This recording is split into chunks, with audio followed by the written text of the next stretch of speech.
engage with assessment. That's good stuff. And it is interesting to be in this building. People predicted it. We're all talking in different ways and sharing knowledge in ways that we weren't before, which is good. Now, practicalities. First of all, thank you very much indeed for coming. Secondly, thanks very much for the media team, Ashley, and of course the network team, Rosie, and colleagues for setting up this event. We're not expecting a fire alarm or indeed a practice, but if you do hear it, then we need to leave by the nearest fire escape route. And these are at the end of the room. Go along there, walk towards the lifts, but don't use the lifts. We're on the ground floor anyway. Turn left, and the exits are there. Right, so we've refined these lectures, these keynote lectures. We make sure they really nail fundamental topics. We make sure that the speaker is absolutely on top of their game in terms of the topics. And it's working. So, I mean, look at the room. It's full. Number of people online watching this, typically it varies between 500 and 1,000. So the reach is enormous. We get lots of feedback afterwards, lots of discussion. So it's kind of working in terms of discussing fundamental topics in assessment curriculum and related matters, and it's working in terms of consolidating knowledge and getting really good discourse about key matters. What's the key matter today? It's great that we've been able to ensure that Bill can come here today, Bill Schmidt. Now, Bill may be familiar to many of you. He's got an extremely distinguished career. I think he's most memorable for the work that he's done supporting TIMSS. Interestingly now, of course, he's supporting OECD. TIMSS and Pisa are often conceived as rival surveys. And so he brings his expertise, his very free-ranging expertise, to this extraordinary enterprise of gathering information about education systems and interpreting it. I want to say just a few things about that. Firstly, we've seen the use of TIMSS data and PISA data and the misuse. I won't talk about the balance between those two things, but we've seen both. I'm interested by the number of occasions in which I've stood in conferences as big as this or sometimes larger. And policymakers have used the TIMSS data and the PISA data to terrify people. That's what they're interested in doing. They're interested in making people feel extremely nervous about what they're doing and about the future, a kind of manufactured anxiety. And largely it's be very worried about what these other countries are doing is a great threat to our nation, so listen to me. That's not great, actually. That's not sophisticated use of the kind of data we see emerging from these surveys. We need sensitive approaches driven by theory, driven by accumulated understanding of the progress of education systems. One of the biggest things, of course, is that people in the early years treated these surveys as longitudinal, where in fact they were cross-sectional. They didn't pay attention to the prior history of these nations. They didn't look at the culture of these nations. They didn't look at the things going on beneath the surface of the data, and that's what Bill focuses on in his presentation tonight. So that's one thing, this issue of use and misuse. The second of the three things is it is the kind of body of deep theory which Bill has actually created from his empirical work on the surveys.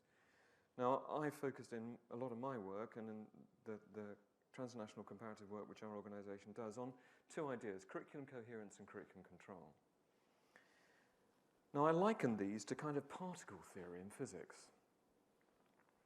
They're fundamental, and they help us understand the performance of education systems, just as particulate theory helps us to understand the composition and the behaviour of substances. Particulate theory doesn't necessarily tell us what the unique properties are medically of a particular compound. You still have to do further research. But it's a fundamental understanding which helps us understand what we should be doing. Curriculum coherence is the same. Bill asks this key question, what do the different systems have in common? The answer is curriculum coherence. Some are selective, some aren't. Some are heavily rooted, others aren't. So it's grand theory and extremely powerful. At one level, I occasionally sit back and think, well, surely it's trivial, curriculum coherence. It's self-evident. But actually, it isn't. It isn't self-evident because when you go to education systems and use that concept to analyse what's going on in the country, you can find examples of incoherence which are holding the country back. So it remains fundamental. It perhaps remains self-evident in the same way in which particulate theory is. We all take it as self-evident now. But this idea of curriculum coherence was hard won by empirical work through the surveys and is extraordinarily powerful in terms of explaining the performance of education systems. The second idea was curriculum control. That's really troublesome because it's got the word control in it. So the moment you talk about the extent to which you need curriculum control to deliver curriculum coherence, everybody thinks you're talking about top-down control. And Bill's work and Richard Prowatt's work makes it extremely clear that control can be exercised by very different forms of political organisation. And some of the historical analysis, which Bill will run through tonight, will give us some insights into the different forms which education governance takes in different settings. And so the third and final point. I mentioned at one of these lectures before that I travelled halfway across England to go to a lecture from a leading politician. And I always expect at least two things from politicians. One is fantastic stories from behind the scenes of what really goes on, and brilliant insights in respect of strategy. You know, the reality of managing education systems. All the detail, but all the broad sweep stuff, which gives success or failures. On that occasion, I got neither, so it was a complete waste of time. But I know that Bill will range freely over both, giving us some insights into the real story of the development of surveys and the use of their outcomes, and also some insights into the way in which they can be used to understand what's going on around us in our domestic system and in systems around the world. So that's enough of me. Over to you, Bill. Thank you very much for coming.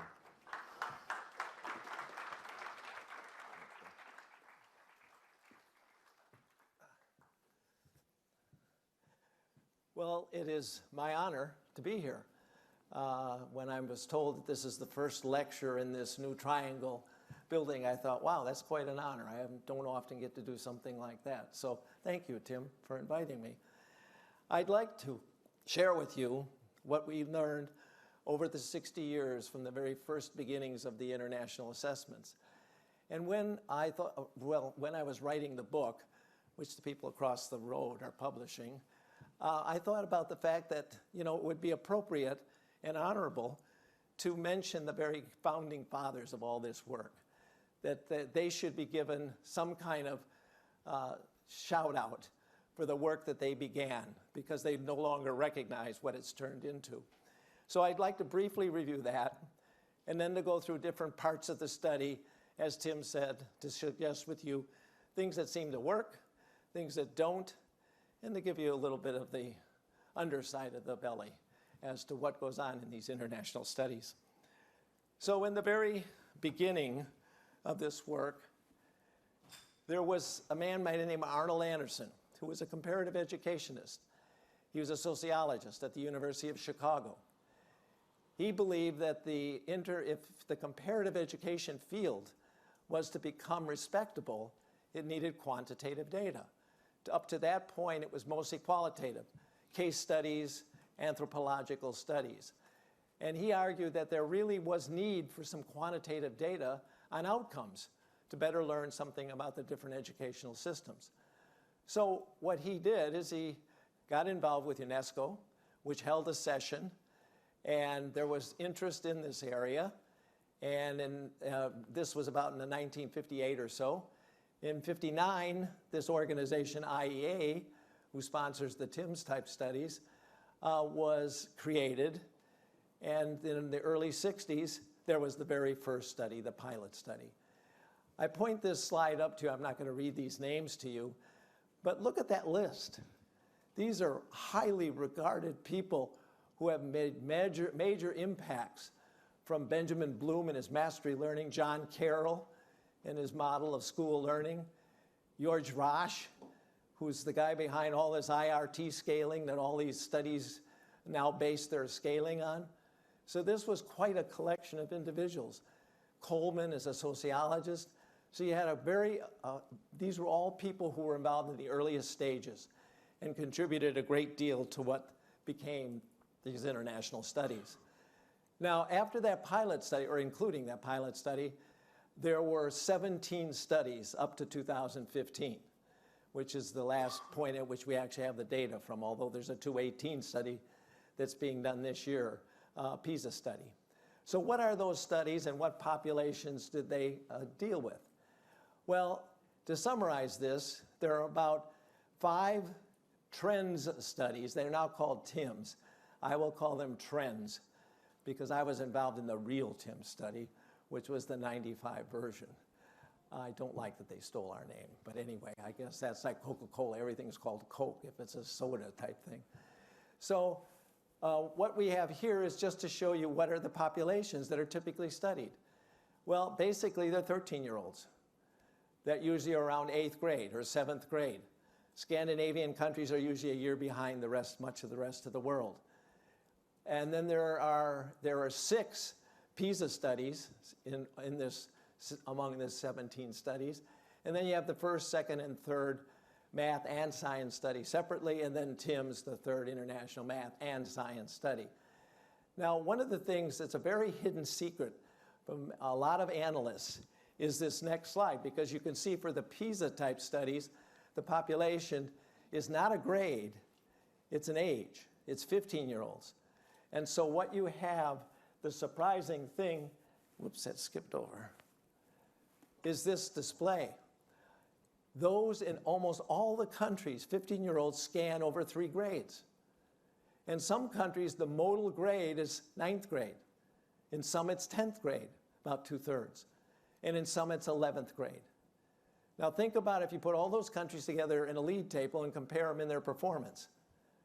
There are some kids that had 2 more years of schooling and the possibility of taking 2 more years of mathematics and science and other things. So this is one of the problems that's sort of in the underbelly of this. Most people don't know this. It's in a report, but it rather rarely surfaces in any kind of analysis. And if you believe that schooling matters, which I do, then ignoring that difference raises questions of exactly then what do the differences in achievement represent. Keep in mind as I go along, TIMSS is a curriculum-based study. It's about schooling directly, and they sample classrooms, and in fact, the performance, the test, is an achievement test on schooling, the kind of mathematics you get in school. Pisa is about literacy. It's how well they can take and apply the mathematics they've learned up to that grade in terms of mathematical type issues, quantitative issues. Up to this point, that's mostly been about problem solving.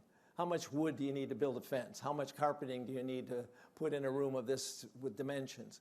It's about solving problems that you encounter as an adult that demand some kind of quantitative aspect. So the next question is, if that's the different population, so basically TIMSS is 4th, 8th, and for most of the world, 10th is what Pisa does. So you can see a nice pattern there from early elementary or primary school up through lower and then upper secondary schooling. Now the question then next is, well, who participates in these studies? Well, over that 60-year history, it goes from A to Z.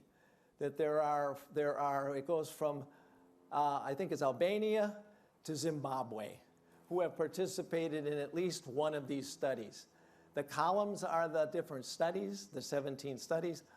Oh, actually, these go a little bit beyond that. The ones still yet to be done. And the dots indicate who participated in which study. Altogether, 109 countries have participated in at least one of these 19 studies. So you can see that it's a big chunk of the world. It's half the world. The UN estimates, at least when we looked it up recently, was about 200 and some countries in the world. So there's a very large number of countries that have at least participated in some aspect. Sadly, some of the biggest, India and China, have not participated as a whole, China. Parts of China have always participated, but not the China as a whole. So what I want to do is go back to TIMSS 1995. Tim mentioned this, and the TIMSS study, I think you have to recognize is a paradigm shift. And that's why I want to turn to it. It was one of the most complex studies probably that ever will be done. And basically, I want to say a little bit about why it was the paradigm shift, but also from the simple to the complex. I'll explain what I mean by that. The price we paid. We did pay a price out of TIMSS itself. This thing skips every once in a while. These are the features of TIMSS 1995. Now I want you to realize that when TIMSS began, the original proposal, it was going to be an 8th grade math test of about 20 countries.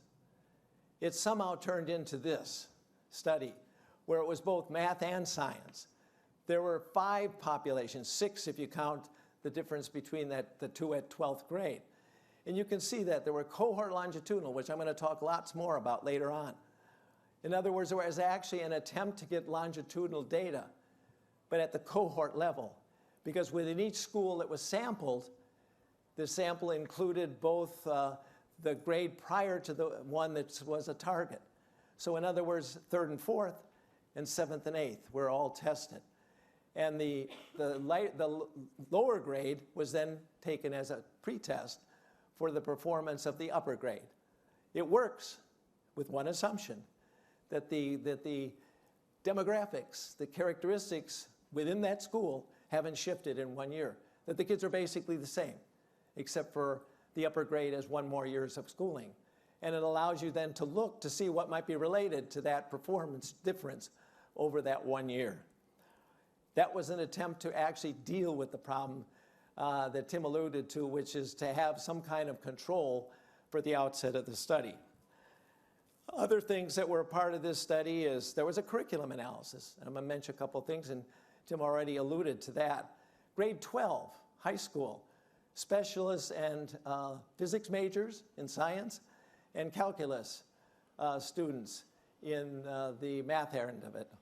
There was a performance assessment. I doubt any of you know anything about the performance assessment. The reason you don't know much about it is because it was half buried, because certain people didn't like it because they didn't think it was rigorous enough. But it has some very interesting results. And there is a publication. And if you go on the website, you should be able to find it. It's very interesting. I could tell you something about the US. In the US, this very characteristic of US kids, they did very poorly on the conceptual part. But on the part that was more about the creative play with the data and trying to come up with a solution, we were number 1, but near the bottom with respect to knowing what they were doing when they were doing what they were doing. And that, I would suggest to you, pretty well represents a lot of US kids. So we had that. We also, the 12th grade, that's another one, it's another little secret. That's pretty hard to find those results too. You know why? Because certain people decided that wasn't comparable, because in some countries it was grade 12, in some countries it was grade 13. Even in some countries there were different ages as to how long you went to school. And instead of thinking that as a policy relevant variable that you could look at to see to what extent it impacted in any way on the achievement, it was taken as an impossibility. And therefore, that, like the performance assessments, were kind of not very visible to most people. There also was a video study. Jim Stigler videoed 150 classrooms, teachers' presentation in Japan, Germany, and the United States, and a case study to get at some of the background issues in those same 3 countries. So all of this was part of the complexity and the radical shift that TIMSS 95 made from what had preceded it. It changed the paradigm completely. What do I further mean by that? Well, the US government funded most of the international center for the TIMSS 95 study. There was a price to be paid for that. Part of that price was good. The previous studies up through the second math and science study were done mainly by university people. And that made them research studies. And TIMSS 95 was a research study. It was done very carefully, and in a minute I'll share with you a slide that tells you a little bit more about that. But basically, it was a research study. But now that the government was involved, there were many additional requirements of the study. The good ones were they had to be on time. The previous second international math study took over 12 years from the time it collected the data until it put out a report, and which is not acceptable. Actually, if you want to know another fact, that's one of the things that contributed to the rise of Pisa, because OECD couldn't count on that absence of a serious timeline.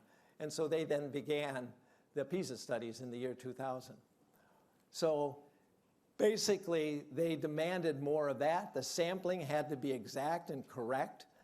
The Stats Canada, which is this equal to, I don't know what yours is called, but in the US it's called the Census Bureau.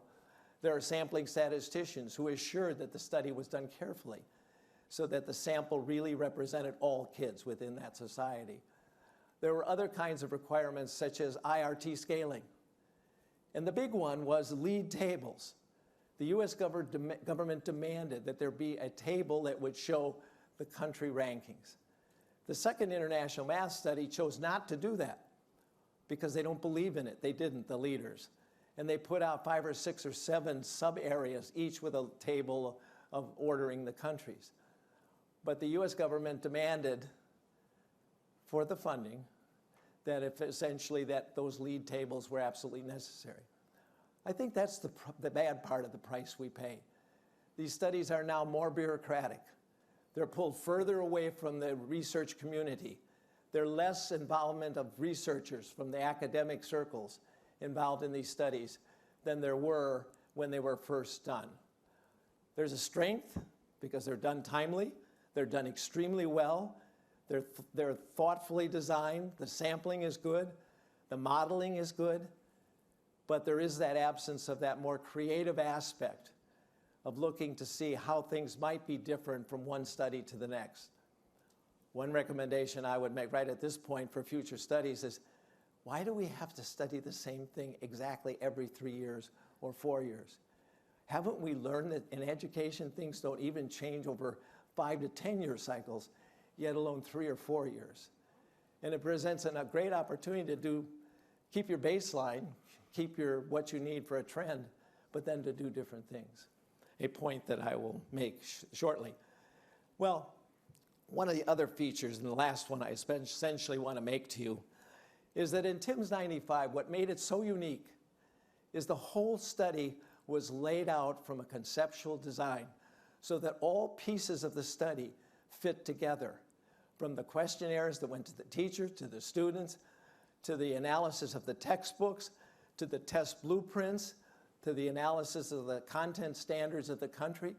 It was all done on a common content framework, one for mathematics and one for science. It took 2 years to develop the agreement as to what schooling constituted from grade 1 to grade 12. And those frameworks are still very valid today because they amazingly reflect what is still considered important in school mathematics. And so you have that framework which tied the entire study together. Why I mention that is because another problem with these more bureaucratic studies is to be representative. Governments and those governments involved want some kind of representation in the study. Questionnaires developed from committees, especially committees of government people, is not a good idea. You get all kinds of different things that do not fit together, do not connect with each other. And then here's the bad part about it. Once they become in one of these, then people defend them because they say they need the trend line. So in other words, they want to know what happens from 3 years to 3 or 4 to 4 years.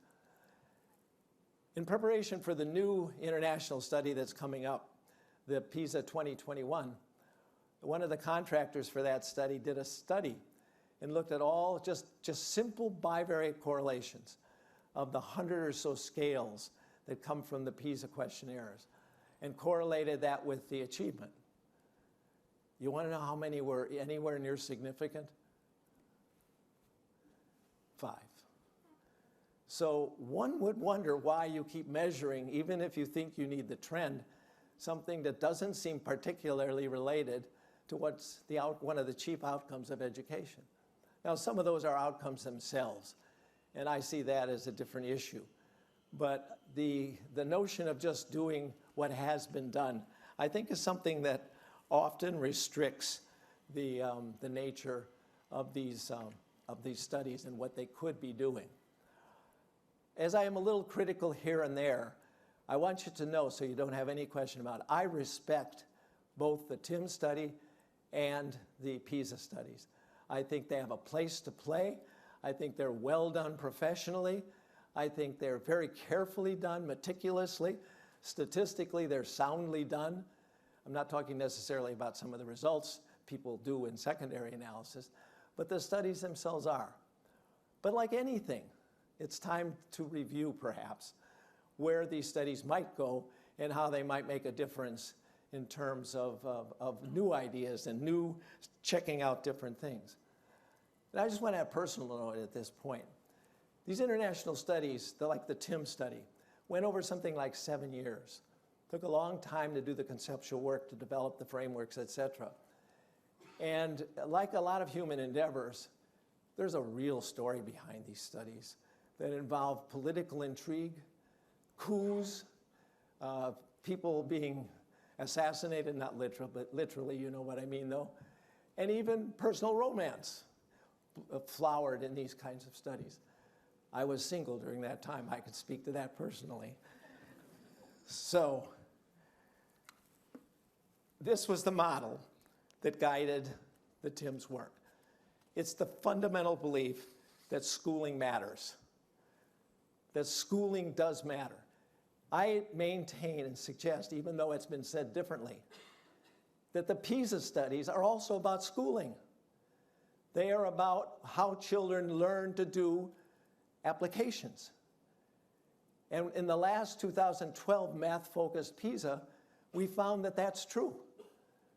The strongest relationship to performance on the literacy test was the formal math, the degree and the emphasis of that they received.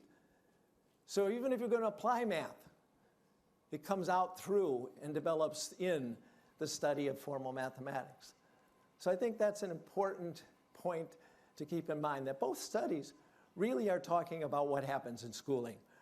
That's why the title is Schooling Around the Globe. It's about schooling, what children experience and then what they correspondingly learn. With that short, brief intro to the studies, I want to now talk more about what have we learned from them. First, I want to talk about some methodological issues. This is my favorite to poke fun at. You know, every 3 or 4 years, we're all used to the fact that there will be a headline. Country X is #1 in the world. They're not even very careful about that. Shanghai is not a country, and it's been #1 in the last couple studies. But we always get that headline.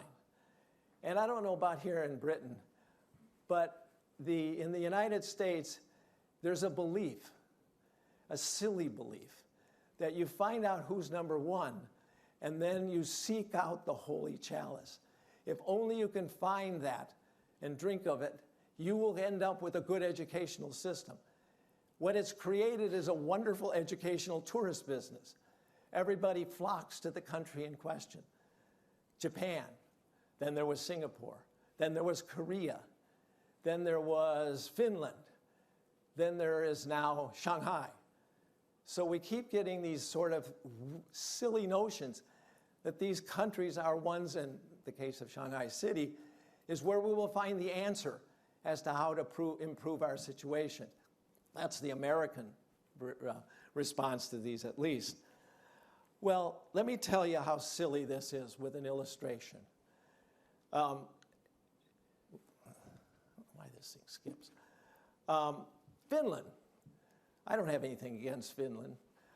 This is just, will tell you a little bit about Finland.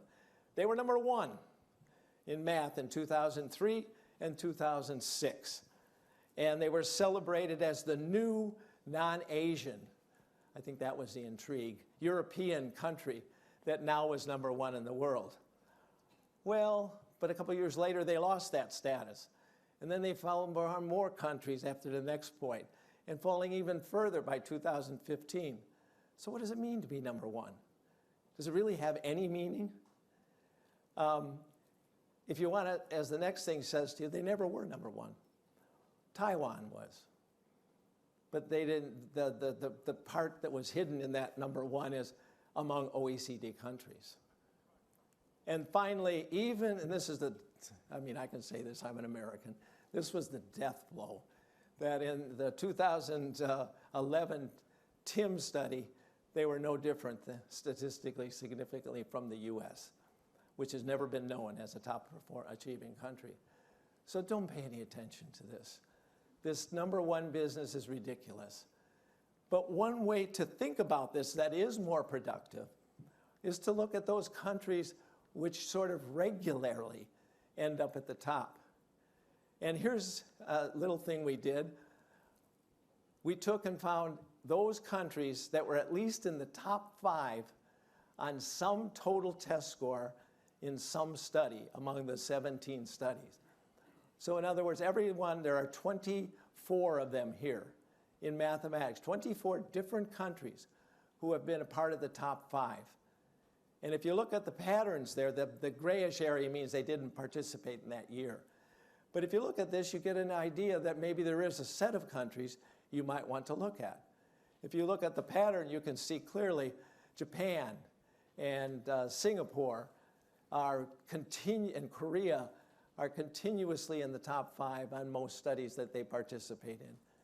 And I think that shows another way to think about how to use the data from these international studies. We did that, and I'll show you in a minute, with respect to the curriculum study, which led to some very important conclusions, like Tim was suggesting a moment ago with respect to coherence. So this is another way to think about this, but certainly the #1 ranking is not particularly telling of anything important. Now I want to talk about one of the real benefits of these international studies. And Pisa, most recently, on the math side, in 2012, entered for the first time in the arena of having an OTL measure. Opportunity to learn. This is the part and the heart and core of international studies. Torsten Hussein, in the original study from the University of Sweden, essentially said that this is the only way these studies make any sense, is if you know what curriculum, what opportunities children in that country had as a part of their schooling. And he went so forthright to say no study should be done without a measure of such curriculum or opportunity to learn. That this is the core, the heart, the fundamental aspect that has to be taken into account to understand differences in achievement. And so basically, this is one of the most core of ideas. And as I said, it's always been a part of the TIMSS and now the trends studies. And it's based on the work of John Carroll, whom I showed you was part of that original crew of people that worked on these studies. And this looks like a complicated formula, but basically it says OTL is a part of this. So is some measure of the engagement of the students, the motivation level. And then there is the time needed to learn it, and then the quality of the instruction. And this has been a guiding model for a lot of these international studies to have motivation measures, to have measures. The trouble is, the quality of instruction is very difficult to measure. It's not been one that's particularly well studied. But OTL is a key feature of that. So if we take that particular one, how was this done in all of these different studies? And we see here, you have to look at the different studies. And here's the big difference. In the TIMSS 95, you measured the opportunity to learn through the standards, the country standards, the document, whatever it's called, that stipulates what children should learn at which grade level. So we analyzed those by formal document means. It's not somebody went and said what's in there. actually analyzed it word by word and came up with a scientifically reliable method of coding the data. There was a topic tracing, because I'm going to make the point shortly that learning is cumulative. The opportunities are cumulative. One of the mistakes international studies sometimes make is to only measure that which is supposedly in the curriculum at the grade level being studied. Whereas, in fact, that learning at that grade is contiguous on what preceded it, especially in mathematics, which is so hierarchically structured and demands that you have that's part of what coherence means, that the logical structure of the discipline is reflected in the the children's experiences. And so basically that tracing allowed us in TIMSS 95 to know what was covered at which grade levels and to embed that in our analyses. And finally, there were teacher questionnaires. You remember that slide I showed you a few moments ago? There's the intended curriculum, which is the standards. There is the potentially implemented, which is the textbook. If you want a good window on what's going to happen in the classroom, look at textbooks. Teachers use them worldwide. The correlation in math between what we found in the classroom by the teachers and what's in the textbooks was like 0.9. So when you can't gather data from the teachers individually, the textbooks tell you quite a bit about what's going to happen. And finally, then, the implemented itself we got from the teachers. They told us what number of periods they put to each topic. And they were all connected. All those measures were all connected by the same content framework, as I said to you earlier. What's happened since that? Well, the trends, which borrows the name TIMSS, focus only on the tested grade. They dropped anything having to do with what preceded it. So they are putting in place the situation where people try to link those opportunities to performance at 8th grade and 4th grade without any acknowledgement of what preceded and without a pretest. So this ends into the very dangerous territory, which is one of the key problems of analyses of TIMSS data, is people ignore the fact that what they think are estimates of certain effects from some other aspect of schooling is probably a biased estimate and might be quite misleading because they don't take into account those kinds of things. They call it the test curriculum match. How much does the test match the curriculum of the countries that are participating? There's nothing wrong with that. It's a good thing to do. It's just too short. It only does it at 8th grade and 4th grade in most of the new trend studies. And that, I'm arguing, is to create a situation where people, somewhat naive of this, try then to relate those opportunities to performance at that grade level, which, as I said a moment ago, is a very dangerous situation. Pisa, for the first time in 2012, put in questions about opportunity to learn and found a strikingly strong relationship, very strong, stronger than any other variable they had in their system. What the students told us, because there are no teachers in Pisa studies. Sometimes some countries do it, but the sample is the kids. It's not a grade sample. I mean, it's not a grade sample, it's not a classroom sample. So they don't have the teachers connected to the students. And so we had to collect it from the students themselves. And some might suggest, well, what do they know? Well, it seemed to be a pretty good indicator given the strength of the relationship. And I think kids do know what they taught. We even put in strange topics that don't exist to sort of see, if people would just keep ticking off, they had everything. And there wasn't much. In some of the developing countries, there was a little, but there really wasn't much of that behavior that would suggest it was unreliable. So this brings me to just make a couple quick points about what we learned from this curriculum analysis. And I strongly believe this has to be a powerful aspect of every one of these studies. If it's not, you're falling short of what you need in order to be doing careful analyses. Tim mentioned one of these. This is what we learned. Now, I just want to make the quick point. Remember I said take the countries that are and group them together. We took in the 95 TIMSS study the set of countries that were the highest performing at 8th grade. And then we had a rule. What topic did they teach, what topic was taught at each grade level by at least 2/3 of those top performing countries. So it was not reflective of any one country. It was an amalgam over those top achieving countries. And we discovered these 3 principles. Focus, the fact that it's better to focus in on a small number of topics and do them completely and deeply and thoroughly. The rigor, that you should, if you do that well, you move and progress across the grades. This was especially a problem in the United States. At 8th grade, we were still in arithmetic for most kids in the United States. In the rest of Europe and Asia, they were in algebra and geometry, something our kids got, if they got it, in high school. So that rigor was another aspect of what made for good curriculum design. The last one is coherence, and I mentioned that before, and Tim did as well. It's about the logical structure of the discipline. These are not arbitrary chips you can put in any order. There's a structure, and when the students can see the logical structure of what they're taking in math, they then have a chance to learn it.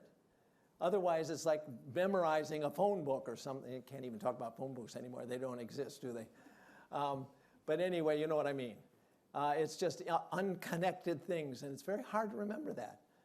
I remember that. I hated arithmetic. Ratios, rates, proportions, percent, they all seemed the same to me. Turns out they are. But at the time they were teaching it to me, they kept them all separate.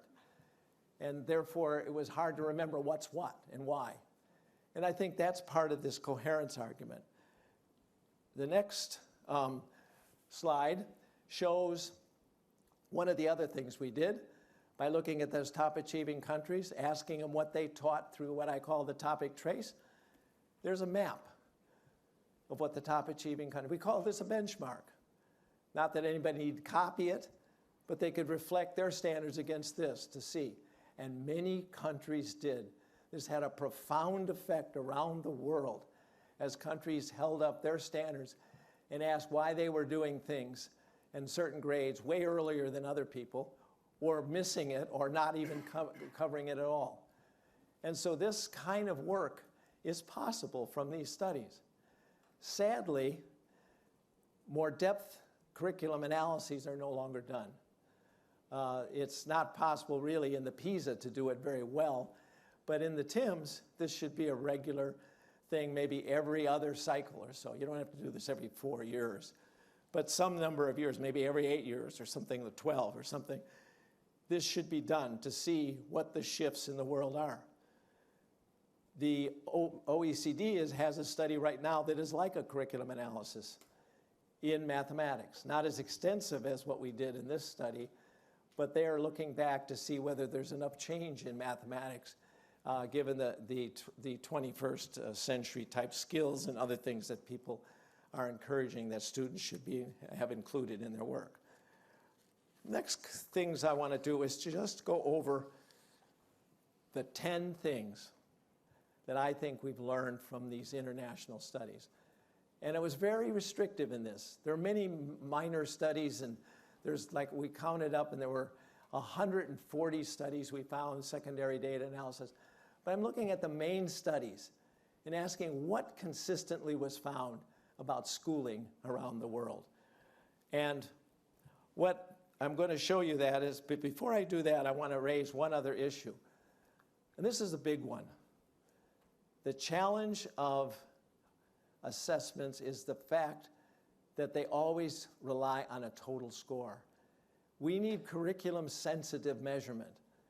That means that the measures need to be focused enough on some aspect of the curriculum, because what we have found, some scholars at Stanford University, is if you give a total test score, you often get a measure of motivation, SES, and general math ability.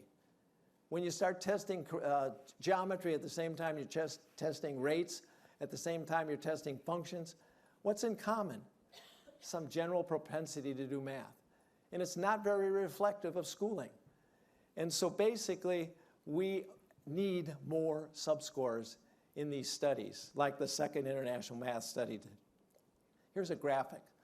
In TIMSS, we could create 20 subscores in mathematics. This is a box and whisker plot that shows you the ranking of a country. So if you take any one of those, it's a country. And you can see it stretching over ranks from near the top to ranks near the bottom. It means if you measure things more precisely that are closer to what children learn, you will find that not all countries are doing well in all things. That in fact, what makes the difference is what they're studying in their particular country.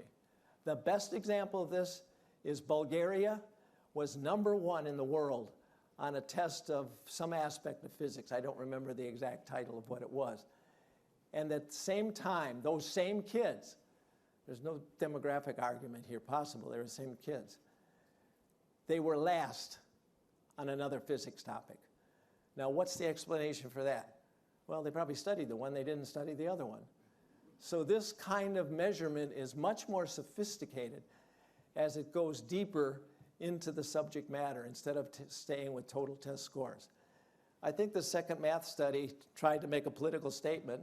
Didn't work because by TIMSS time it came back. The total test scores are not a good thing to do. So let me go over quickly some of these things we've learned from these international studies. This surprises some people. Math is not math. When you look at OTL, it varies across countries and within countries. Even the countries that are the most top-down oriented, there's tremendous variation on what goes into math across those classrooms and across those kids. And this, I think, is a very important aspect, that this opportunity varies so appreciably as it does. Here's a display from the Pisa study. The red is the OECD average. The height of the column is how much, it's a variance, how big the variance is. You can see across all these countries, there's a sizable amount of variance. And the height of the variation in the height tells you the countries themselves vary in how much variation there is. So OTL varies appreciably. You cannot ignore it and study schooling and expect to relate something to performance. And most of that variation, this might be surprising to some, especially to US policymakers, and that is that most of that variation in OTL is within schools, not between. The US puts a lot of its policy relevant sort of options of what to do on the notion of failing schools, when in fact most of that opportunity that's varied is within the schools. Tracking. Some kids get one thing, other kids don't get the same thing in the same school. So we have that kind of, that's the first thing. The second thing, the second major point is that both math and science content coverage is related to performance. No question. Absolutely no question. Every study shows that the opportunity to learn is strongly related to student performance in both mathematics and science, in both literacy, and in the curriculum-based tests of TIMSS. And this shows that. If you look at the yellow, this is an HLM type analysis. It shows the coefficient for opportunity to learn to be big and strong. The effect size, about almost a half a standard deviation, which in OECD, they estimate that to be about a 1 year's additional instruction. And you can see that after you add more variables to this, it really doesn't change very much. OTL is a consistently powerful predictor of performance and therefore must be included in every analysis that looks at student performance. This is about real-world problems, about Pisa, and the same relationship holds. It's related just as strongly to this as it is to the formal mathematics. And the two combined account for a great deal of student performance, the variation in student performance. Here's the display. There's no way you can read this, but basically it says across the 60-some countries in the Pisa, in every country, formal math was related to performance. In 80%, 75%, 80% of the countries, the amount of opportunity to apply mathematics to real-world problems was also statistically significant. So if you want to account for student performance, you need to account for the opportunity. And in the case of literacy, you need both the formal math and the opportunities to actually engage with applied problems. But here's the issue with respect to the applied problems. Too much is not good. Notice these curves. You get to a certain point beyond which more and more applied mathematics applications is negatively related to performance. And you might know, since you're Europeans, I found it particularly interesting, the one green one, the one that drops the most, that's the Netherlands. Where is the main theory around teaching math, almost all math in applied context? Jan de Lang and others in Norway, I mean not Norway, in the Netherlands. And it's there you see the biggest dip as it gets to a certain point beyond which it's negatively related. This is a big issue in some countries, not all countries. And that is that different children are sometimes exposed to different opportunities. Some get certain kind of math, others don't get that math. Tracking is the issue. Students are put into different tracks. And in a minute, I'm going to show you it's often very strongly related to SES. Socioeconomic status, gender are related in every study. There's no way to not include SES. In fact, I think that you need to think that every study, an international study, has to have three components at least. The performance, the background of the family, the SES, and the schooling represented by OTL. And those are all necessary. And here you can see it's the same slide as before, but you can see that the SES is related, as is the gender. Boys do better in general on the Pisa test than girls do at 15 years old. But most of the TIMSS studies show little or no difference among boys and girls up through about 8th grade. So it's a mixed story with respect to the gender issue.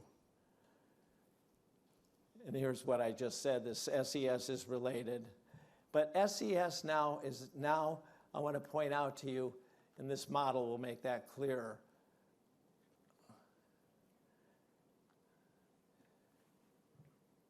It's the model that's sad. You have those three elements I just said to you. You have SES is related to student learning, and schooling is related through content coverage. But there's that green arrow pointing up, which is SES to opportunity. The degree to which schools, in the allocation of the opportunities to learn, if they are not allocated evenly across all levels of the children in terms of SES, you have a situation where SES has not only the direct effect from the home, but the indirect effect that comes from and goes through schooling. In other words, if schooling is not equitable, you make the situation worse. And this is a strikingly important finding that we found in the SES. As people have conjectured this for some time, but with real data, we were able to explore this across all of the OECD countries. And we find that the pursuit of excellence doesn't have to be, but it can ironically produce greater inequality. How? If you improve, go back to that model, if you improve your content coverage so that it really lines up with performance, and you don't deal with the inequality, and it stays the same as what it was, as you increase that, because SES goes through OTL, the inequality gets bigger. Think about that irony. Countries strive to make their performance higher by making their curriculum more demanding. If they don't simultaneously deal with the inequality, they will make the inequality worse. And schooling will become worse for the poor, the low SES kids. There's a striking irony in that because people are not trying to do that, but in effect it is the consequence of the way SES acts in schools. You can produce both, but I think it skipped a slide. This is the one I want you to see. This shows the inequality. The light blue, which is the ordering of the thing from your left to your right. Am I right? No, from your right to the left. The light blue is the home family background inequality. The countries are ordered by that. The dark blue, or purple, that sits atop is the amount contributed by schooling. And you can see across OECD countries on average, it's like a third of the social class inequality comes from schools. That's striking. That's almost immoral. Because schooling is to provide all children with the opportunity to succeed. And what it's doing is, if it's inequitably distributed, it makes things worse. It exacerbates. That dark blue or purple adds to. If I were to ask you which country has the greatest SES inequality, Sweden or the US, what would you say? Sweden, right? Or I mean, I forgot how to ask the question. I think the US is the worst, has the most inequality. Well, go slower. Sweden has more social class inequality from the home and family background, if you look at that slide. The US has less, but when you add in the school-related inequality, in the US it's up almost 40%, and Sweden adds none. So therefore, the answer is correct. The US has greater SES inequality, but in a way you wouldn't necessarily expect. It's not from the home and family background. It's about what happens in our schools in the United States, where opportunities are directly related to what children get in terms of the opportunities.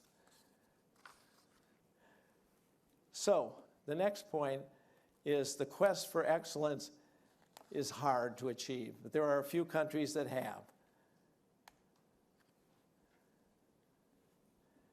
And I think if I push the thing and then I get impatient and hit it again, it skips the slide. I think I'm beginning finally at the end of this to figure that little pattern out, but it'll take me a while. Here is just a table in which you see the countries that are above average in performance on Pisa. The columns where they're ticked are measures of inequality. And what you can see, and this is quite interesting, there are 3 countries which seem to have both excellence in performance and high equality of opportunity: Finland, Japan, and Canada. So what I say when I'm in the US is, you don't have to take a trip over to Europe or China to find out things. Just go up the border, across the border north of us, with a system that's very similar to the US. You find one that has both excellence and equality of opportunity. Finally, this is not from Pisa or TIMSS, it's another international study. Strikingly so, what happens in schools in terms of teachers, that's the other major element beside the curriculum. The teachers are essentially trained, and so in the advanced countries, you see this. The percent, we developed an international norm for what teachers took in their preparation. These are lower secondary teachers in mathematics. The dark blue is the percent of students in a country that take that demanding curriculum as a part of their preparation. In other words, across 18 countries, we found out what typically is taught by the most, we tested the teachers in their knowledge of math, the highest performing programs. And you see this, that if you take Russia, Chinese Taipei, Taiwan, most all of their students across the entire training system, it's a national sample, meet that criterion. In the US, hardly anybody does, only about a fourth of them. And even worse, within the United States, the top 25 programs are quite on the ball, but the bottom 25% are terrible in terms of what they think. So teachers make a difference. Most of the Pisa TIMSS studies don't really have any kind of decent teacher data. And so we really get very few opportunities to put teacher data, their knowledge, their ability to understand pedagogy, their ability to manage a classroom is rarely available. But there are indications from this study that probably this would make a tremendous amount of difference. that they're trained very differently in the mathematics they know. Finally, the challenges. We need more longitudinal studies. We can't keep doing this and pretending that it's a good thing to do. One of the things that truly bothers me to what you've said, Tim, is we're setting up all these kids, these graduate students, to do bad analyses. Because if they don't think about it, they just go ahead and use the data set, and they try to relate what's going on in 8th grade with the performance in 8th grade, which you can't do. It's a very biased set of coefficients you'll get. And so we can at least have cohort longitudinal, which I described to you a few moments ago. That you can have a cohort you can, by making simple assumptions about the lack of differences. Certainly at the country level you can do that as well. Tracking. You got to take it into account. Many countries track. If you do the analysis and don't pay any attention to it, you essentially will end up with very biased estimates of what's going on. Partitioning the variance. One of the most important things that a lot of studies don't do particularly well, you need to know where the variance is. The total variance, some of it has to do with kids. Some of it has to do with what's taught in the classroom. Some of it has to do with the differences in schools. And this is an important thing. In TIMSS, here's some data from that. You can see most of the variation in most countries is individual differences. But the the red, which reflects what's taught and so forth, varies in size across the different countries. And this is really important. Read this. People need to know the difference between within and between school. The policy options available for dealing with it are radically different between what happens at the classroom level and what happens at the school level. Yet in these two studies, because Pisa does not sample classrooms, and because TIMSS only samples one classroom typically, you end up with that within school variance, which is so central to understanding learning. In one case, it's part of the between, and in another case, it's part of the within. That consequence, that classroom variation occurs, is part of the within school in Pisa, but it's part of the between school in TIMSS. So if two countries do the study and they both estimate, as they stand now, the within, they wouldn't get the same answer if they did it according to the requirements of how Pisa samples and how TIMSS samples. Finally, causal inference, the big one. And this is the notion that I mentioned to you earlier, that schooling is cumulative. The opportunities are cumulative. We simply have the effects of understanding factors on student performance. Really, only if we have longitudinal studies can we actually do this within a particular grade level, which we don't typically have in most international studies. So generally the studies don't provide good data to study the effects of curriculum or anything else on learning at a given grade level. And until we have some kind of longitudinal studies by which we can at least control in part at some level for the incoming values, we end up with a difficult situation, primarily because the opportunity to learn is itself cumulative. And what that implies, this is a very important criticism. The surveys have to measure opportunities and other things cumulatively, not just to the grade in question. There's a big limitation in the TIMSS, the trend studies, that they don't have this. And yet those are school-based studies with sampled classrooms, and it falls short. So I'll leave this, and we can discuss this with some questions. This is where we go into the future, what needs to happen. And as we talk, I'll make sure I reference these things. I want to make sure we have enough time for some questions. But basically, you can see that TIMSS and Pisa, we need both of them. First of all, you get something at 4th, you get something at 8th, and you get something at 10th in most countries. That's a nice continuum. to have some information about the system. Think about it logically. The lower grades are where you really learn the math. By high school, as you're getting ready to leave, not everybody's going to go into math.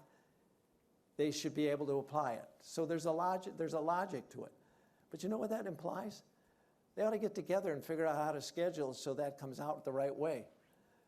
In 2015, they both hit in the same year.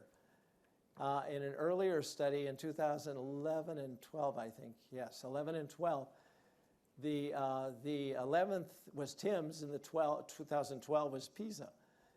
Russia, 15-year-olds are in 9th grade. Perfect study for them. Cohort longitudinal at the country level.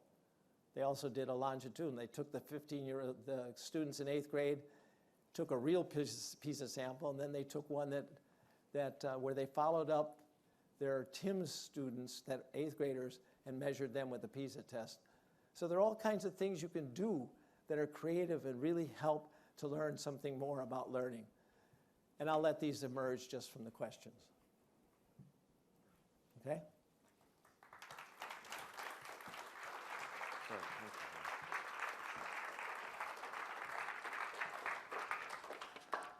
Well, that certainly delivered on the promise of some inside stories as well as the top-line analysis. Thank you very much indeed, Bill. In terms of Twitter, the hashtag is #ComEdLive, and we will have some questions from the feed. I think Ashley's going to throw some up at some point. But if we can take a few questions, we have got time for some Q&A, that would be great. Just a couple of observations. David Reynolds, by the way, at Southampton, has been long interested in within-school variance and how they appear in the surveys and also from domestic studies, and really feels that it's been ignored in policy making. So I think that's really important. The second thing is, I mean, you and I are constantly faced by people who say, okay, you approach this thing very sensitively, you can tell me about the detail of these different systems and the analyses, so what's the one thing we need to do? And then we explain why that's a really silly thing to say, and they say, oh yes, I understand. And then they reflect and say, and what's the one thing that we need to do? And that's true of policymakers and journalists, and it's so frustrating. It's not just what's the one thing, it's what's the one thing I can find in the one country that does it all perfectly. Exactly, absolutely. That's the point you made at the beginning. Finland. Spot on. And then I do hope that the questions also deal with this, but that you talked about the reporting, and it was very insightful, I think, to talk about the way in which the sponsoring of the studies has led to a change in the reporting requirements. It strikes me that we're beginning to move into a position where some of these surveys are beginning to mark their own work, because the organizations themselves are making very strong recommendations now.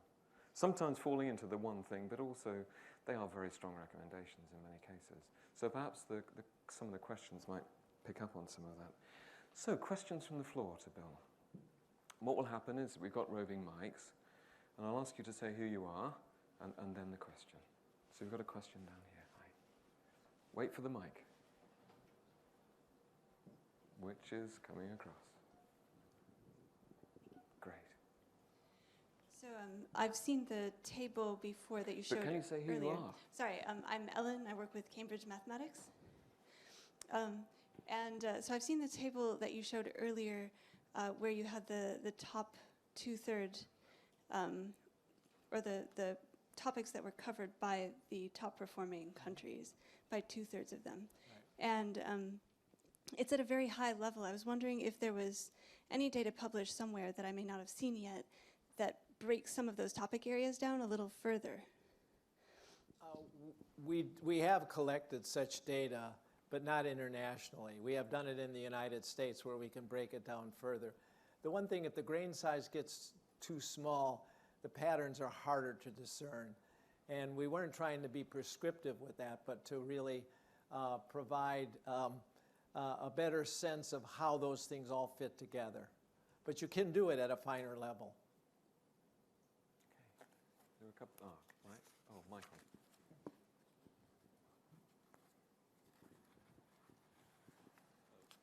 Bill, thank you for confirming my skepticism about how to interpret some of this data from transnational surveys. If Can you hear me all right? If you can say who you I are. Sorry. can hear you, it's just that I can't see you. The big bright light is just above your I'm head. Michael O'Sullivan, and I'm the Chief Executive of Cambridge International, part of Cambridge Assessment. One difficulty that you pointed to is there are so many variations between the children taking part in these surveys that often aren't considered in interpreting the data, or many people don't consider them. But one you didn't mention, which seems to me potentially very significant, is prior exposure to assessment. Because if children are taking assessments that resemble the items used in these transnational surveys, it seems likely that it might impact their performance in the assessments themselves compared to students who've never seen item types of that kind before, or not at that level. So have you looked at all about how the assessment environment of the students impacts performance in these supposedly neutral international comparative surveys?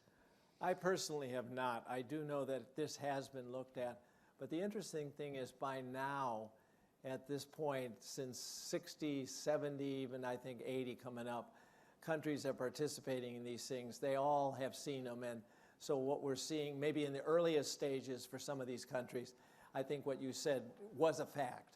But now it's pretty much they're all used to multiple choice type questions, and there isn't really anything left with respect to the creation of, bad data with respect to a certain country. Other questions? There was somebody near you, Michael, that had a hand up. No? Colin, here. Thanks, Rosie. Thank you. Colin McLaughlin, Faculty of Education. I was extremely interested in your data about equality and the idea that some countries are increasing and decreasing, or not increasing rather than decreasing. Right. I wondered if you could say a bit more about that in terms of what you might have learned of the things that are, if you like, making things worse in terms of equality. That's a good question. The trouble with, and I think Tim said this very well in his opening remarks, these kinds of studies are not really designed to answer things at the most precise of levels, but they can create images that help countries a lens by which to look at their own situation. That's how I see that particular display. I think I don't believe any of these countries choose to be inequitable, that they choose to put the lower SES kids down. But I think there are policies and there are structures in these systems which essentially support that or create that unintentionally. And I think the most we can do with a study like this is point a country to say, my gosh, I mean, some of those countries doubled their inequality, doubled. And so they must look to see. Now, some of them, we also, this is statistical mumbo jumbo, excuse it, but we can separate that into the between and the within components and then do the same analysis. And I'll tell you, from the English-speaking countries, like you, we, New Zealand, Australia, most of that inequality, you want to guess, comes where? From within the school or between the schools? Within. And I think it's tracking is a big part of it. That different kids are put in different places and started in different streams. And that's striking. Some of the other countries, Germany, Austria, the Netherlands, where? Between. Because they track kids from maybe 4th grade on into different schools, the Gymnasium, the Realschule, the Hauptschule. There are those variations. So it points to the country, and it's up to them to look more carefully and in more detailed sense as to what part of their system is creating some of these inequalities. But, I just can't say enough how important this is. Think about it. Schools are actually making things worse. They're exacerbating SES inequality. Every country I know, my own, has, in America it's called the American dream. You come, you study, you work hard, you take advantage of schooling, and you too have a better life. Well, it ain't true. that's so striking to me. And I am been disappointed that I cannot get the policymakers to pay more attention to this issue. I think maybe they're afraid of it. How would you like to explain to the parents, well, your kid's in school, but guess what? They're not getting the same amount of stuff the other kids are. Why is that? Well, just because. I mean, that's not a very strong argument. And so I think this is just one of the most striking, and Tim said this earlier, there are things you can do with this type of international data. It takes careful analysis. That one display you saw took us over a year to get that right, to get the thought behind the type of analysis. And that's what you can do with these kinds of data, but it takes a lot of careful work. And actually, you have to be very thoughtful about what it is that you say and how you build your files and how you build your variables. But then applied in that way, I think it can be very productive and helpful. And encourages that, Bill. I mean, in terms of the kind of top-line insights you're commenting on there, those are different in character from many of the top-line insights that then get turned into recommendations. You know, increase the autonomy of your schools, introduce school choice. It's of a different order. I mean, how do you respond to that disparity between the top-line recommendations, which are frequently, very quickly drawn from these studies, from those kind of insights? Yeah, that's one of the big problems with this, and I have two thoughts about this. One is, I think, I sort of alluded to it, we set up, those of us that do these studies in design, and we're setting up people to make the mistakes. We're giving them a data set that's faulty and pretending it's something they could then turn into some major study. Graduate students are looking to publish stuff to get their jobs, and so they glom onto these data sets to do analysis. And they're set up. TIMSS is about schooling, so you'd expect you can do that. You've got a classroom, you got a teacher data. It's beautiful, right? Problem. You only have one classroom in all those schools. So you don't know what it is. Is it the teacher? Is it the classroom? What's going on? Is it with the curriculum? If you don't have measures. The other thing is that I think really important to your point is most of these studies that come out with conclusions like that make one fatal mistake. They do not incorporate in their statistical analysis a measure of OTL. I'm a statistician. If you have variable A and you relate it to variable B, and there's some other variable that's related to A and to B, and you don't have it in your model, or it is the one you're trying to study and you don't have the A, you're going to end up with a bias coefficient. And to put it in plain English, that means you're going to interpret something like, wow, isn't this important? And in fact, it's not. The other variable, the opportunity, is correlated with the variable. This happens with teachers. I think very often in the US, they want to blame teachers. So they talk about the teacher variable, some measure of how much experience. And they say, look, it's correlated. Well, it's probably also correlated with opportunity. Those who are more well-prepared are probably teaching different content. And so therefore, you get that confounded and you end up with very erroneous conclusions. And so the point is, all these studies you're talking about should include a measure of OTL. It's now there in Pisa. It will be in 2021. I'm working with them. That will be there. It was in 2012, and it is in trends. I think they need to strengthen their measures, but they're there. So use whatever you have of those when you do these analyses, or you will end up with biased results. Okay. Ashley, do you want to take do you want to throw up one of the questions that's been coming out from outside? It is there. There you go, Bill.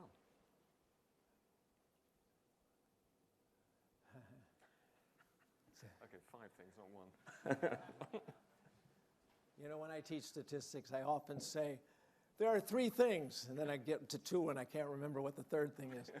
I'm not sure I could replicate this. I do know one of them is OTL, that the OTL measure in the 2012 PISA, and motivation and self-concept. It's like almost what's in John Carroll's model. Those were 3 of them. I don't remember the other 2. Sorry. Yeah. Well, I've been doing a bit of work, as you know, on Finland, as you have. And I was in Sweden recently, and they traced a lot of the stuff on literacy back to some decisions they'd made 150 years previously. Yeah.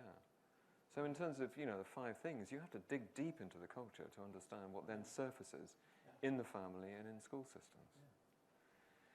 Other questions? Yes, here. Thank you. Jonathan Hughes, historian and skeptic. I'd like actually to pick up on that point you made just now. I'm no statistician, as you're about to discover, but how can you take account of what I would call the cultural context of any nation in trying to compare them at all? To take perhaps what is a daft historical analogy, if you were trying to compare Confucian China to, pretty well any of the brutal medieval regimes we had at the same time in Western Europe, how can you make any sort of meaningful comparison between nations and cultures that have completely different ambitions? That's a really tough question. I understand what you're saying. I think with respect to mathematics, it's a little bit easier than some of the other areas because fundamental mathematics really is pretty close to culture-free. Nothing's culture-free. The methods are certainly culturally bound. But mathematics has a structure which sits outside of any language system, at least in today. Well, not any. I'm sure there are some more primitive societies still left that might have a different system. But among most of the rest of the world, that structure is fairly clear. And so I think it makes it easier to test that domain because I think if you want to know how well they perform in it, you have a shot at doing that. But you're absolutely right. Even somebody said earlier about the difference in how familiar they are with taking tests. All of these things. And if you then try to relate it to other variables, it's difficult. But I think if you take these studies for what they are, as a window, a lens into differences that might exist, you really, if you use it wisely, I think you can learn something from it. It's like the question about why those inequalities. I don't know. That's where you'd have to go as an historian or an anthropologist and look at to what policies are there, when they started, and how they work into this and create these inequalities. But at least as an indicator, it sort of says where the problem might lie. I think that's underselling your own work, actually, because you've done a great deal of work, not least through the analysis of instructional materials, on the sequencing in different systems. And I think that actually taps straight into the underpinning model of ability which exists in different education systems. That sequencing work is really powerful. That's true. And now, of course, things like the Maths Hub work in this country is really exploring the underpinning assumptions about human ability which appears in different systems and the cultural background for that. And one of the things that people have said in terms of transnational studies, the one thing is that you can't transfer culture from one context to another. That's not true. The school is an environment in which you can change culture, you can change views of human ability. And it's very interesting to see that unfolding in some of the development work we're doing in this country. But goodness me, it has to be done sensitively. Let me add to that. You made me think of that. That's why I would always be opposed to anybody taking a single country and trying to compare themselves against that single country for all the reasons you just said. But I think if you take a set of countries who share good performance or whatever, and you abstract from their systems the things that are in common, I think then you have an opportunity to understand something more deeply that transcends culture. And I think that approach gives you, that's why I'm so against who's in first, and much more around take the set of countries for some characteristic and then look to see what's in common. That's how I came up with coherence, focus, and rigor, is out of the shared visions that came from the top achieving countries. Okay, we've got time for a couple more questions. Hilary. Yes, Hilary Steedman, London School of Economics.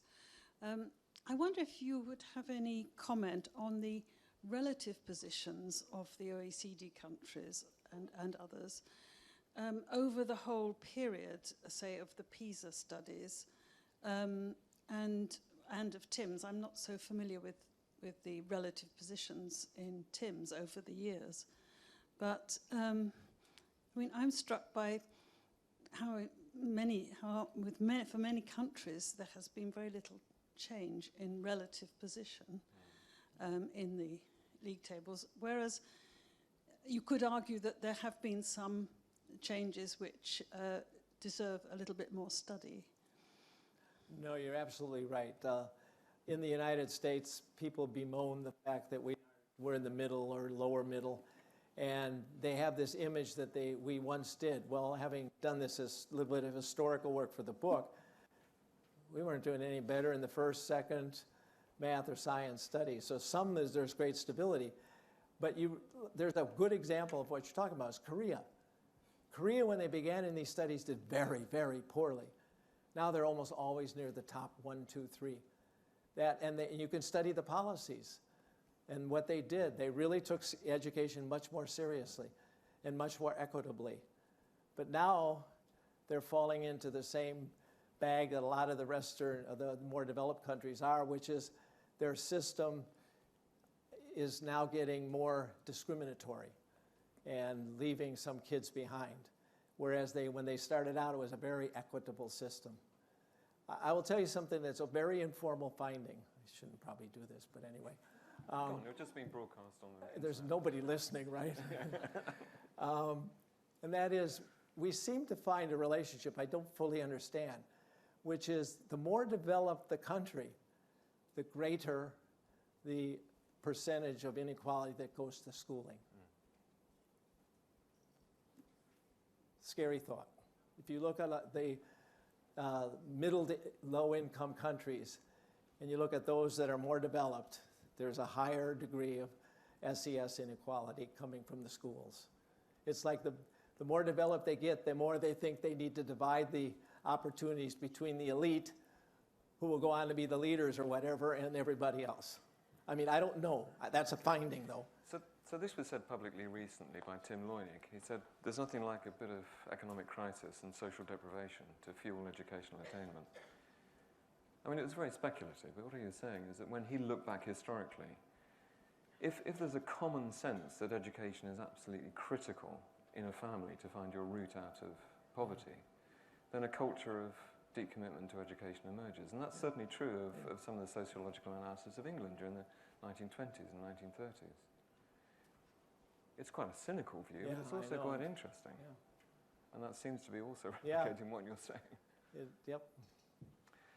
Okay, we've got a few more minutes, and then we'll stop right at the back there. Can we have a mic right to the back? Thanks, Rosie. Roy Cross, British Council, but personally responsible for the quality of this question. Yeah. Does the inclusion of reading in Pisa enrichen the picture compared to TIMSS as much as one might naively expect, or does it not really add very much at all? I'm not sure how you're asking that question. Enrich it in the sense of better understanding math performance? Better understanding of the way education works and how... Well, I'll tell you my opinion. I always like to do that because when I have data, I speak to the data and I'm more confident. I don't have any data, but I'll tell you what I think, my hypothesis. Reading is a cognitive process. It is not a discipline. Disciplines have formal structure, like mathematics, like geography, like history. There are certain canons of inquiry. There are certain ways of viewing it. And that, I think, is a very important part of the coherence argument, which deals with the curriculum and then the testing of it and so forth. With reading, it's more of a process. There isn't any, it's literal. I guess I don't have any other words. It is a cognitive process, and therefore it develops differently. It is probably more heavily influenced by home, family, environment than, say, schooling. Or at least that's strong and much stronger than in math.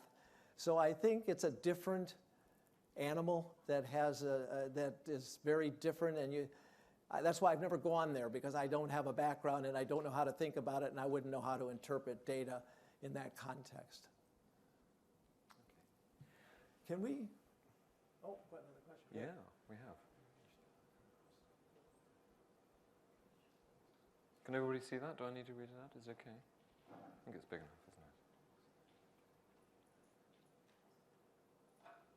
Do you quite get what that is? A reliable data set that provides data you don't have to be sensitive about. Oh. I think it's going back to your point about the extent to which generalizations are possible and on what dimensions in respect to the... Well, if I'm interpreting sensitive in a political sense of what's sensitive, I think countries have gotten quite used to these kinds of studies, and there's not that much that's that sensitive. I mean, I think people are willing, like in the United States, one issue is race. That's a very sensitive issue. And some countries do not collect anything about racial ethnic identity. But I think most of what's out there now is an open discussion across the countries. They're not particularly anxious about it. Yeah, I don't know if I answered that question, but I don't quite fully understand it. Okay, I think we're a few minutes over. Can I share, can they back up that one slide? Yeah, sure. The last slide? Thank you. I'd like to just make a quick comment about that, if it's okay. So the last slide of the presentation. Is that okay? Lots of button pressing at the back. This is a challenge. While that's happening, Bill, Yes. you said, in terms of the frequency or periodicity of the surveys, it's okay to have bigger gaps because things don't change that rapidly. I've heard this said in a lot of policy contexts. It strikes me from our own work that education systems get better very slowly, but they can get bad really quickly. Yeah. What's your view on that? Yeah, I think you're right. I think unfortunately that's the case. It's kind of like muscles. If you don't pay some attention to them, they start to atrophy pretty quickly, at least if you're not 20 years old. So yeah, I think that is an issue, but I still don't think we need to test into that frequency. And I certainly, that's why I wanted this slide up, just to remind you of a couple things that's on here. The last one in the second of the columns, maintain the study's core, yet introduce variety. That's sort of the point that I would make. These studies keep being done every 3 or 4 years. It would be much better if in doing that, there was a different focus. I mean, why do you need to test the same kind of math every 3 years? I don't think it deteriorates even that fast. But you have opportunities to focus like you could, like TIMSS. Why not 1 year focus a lot on the 4th grade in fractions, an area that's bothersome to kids across the world? So you have a bigger focus on that in your questionnaire items and in your testing. I think those kind of things are the things I wanted to just remind you that are on here. And I think that the other thing is we need more measures of subscores so that we can get closer views of what students are learning. They're related kind of thing. And the last thing I want to say is, you know, this business about the sampling designs. I think somebody ought to seriously sit there. If you really want to study schools and schooling, you need to address all parts of the school system. There's the kids, they're in classrooms. The classrooms are in schools, and the schools are in something bigger. And if there's tracking, that's somewhere in between the school and the classroom. And only if we do that can we really identify the relevant policy areas of what policies are relevant. Right now, as I showed you earlier, there's this mixing up. So you don't really know what within means. Does it mean in TIMSS schools? Yes, as well as classrooms. In Pisa, does it mean teachers, classrooms, and all that stuff? Yeah. So what does it mean? We ignore a lot of that. And that's to the point you were making, how often these things are badly analyzed. Part of the problem is the studies don't collect the right kind of data for some of the questions people want to ask of the data. Whose fault is that? It's not either's. The person asking the question is asking a serious question. The studies do what they can. But I think they should think about this issue. The original TIMSS 95 had 2 classrooms at 8th grade and 1 classroom at 7th. The 7th was a pre-measure. The 8th gave us 2 measures so we could get the variance components. And so it's doable. It doesn't really take that much more to test 2 classes in a 7th grade class if you're in a school than it does to do 1. Because it's getting there and getting it set up and all that takes time and effort. And so I really think some of the things on here are what really need to be done to improve these studies and to get us further away from the bad use of and the misinterpretation of findings, like you said. The Pisa and the TIMSS are in no position to say what school structure is working and is better than another one, because everything they've got is confounded. So this is a problem that I think the designs of the studies could address. And respectfully, I've said it before, I respect what they do. They're very professionally done. But sometimes you need to think out of the box and think of other ways to engage and get better data for the future of studying schooling around the globe. Thank you. Bill, thank you so much. Thank you.